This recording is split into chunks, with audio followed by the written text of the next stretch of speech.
এই হারটা পরে একটু বৈশাখী ছবি তুলবো বলে কিন্তু ইচ্ছা ছিল, তো শাড়ি আর পরতে পারিনি, কোনো রকমে একটা চুড়িদার পরে মানে কুর্তির সাথে একটা প্যান্ট পরে আর একটু লিপস্টিক দিয়ে যা উনা করে রেডি হয়ে চলে গেছি মেয়েকে নিয়ে ছাদে।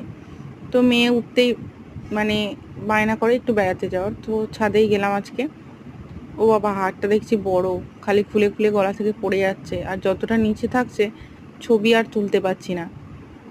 তো অনেক চেষ্টা করলাম ছবি তোলার, হচ্ছে না ঠিকঠাক মতো। তো সামনেই দেখছি মান্তু, ঠিক আমাদের অপোজিটে দোতলা বাড়িতে মান্তু হচ্ছে, কাজ করে। তো দেখুন আমরা কি গল্প করছি, বৈশাখ মাসের বিকেল বেলা এরকমই হয়। ওই যে মান্তুকে দেখা যাচ্ছে এসছিল তো, হয়ে জানলা গেছে দিয়ে। কাজ, চলে গেছে। আরেকজনদের বাড়ি তো করবে না। ও কালো লিপস্টিক পাওয়া যায়।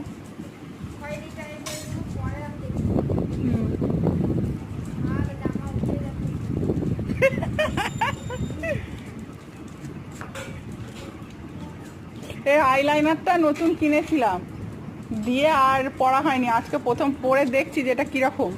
দেখছি ভালোই, জানো, খারাপ নয়।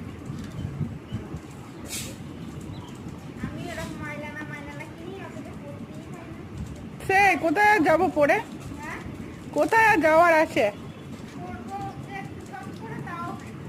সেই।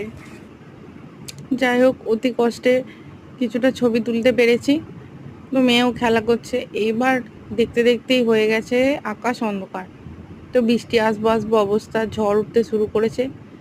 আমরাও নিচে চলে যাওয়ার জন্য প্রিপারেশন নিচ্ছি। Thank you.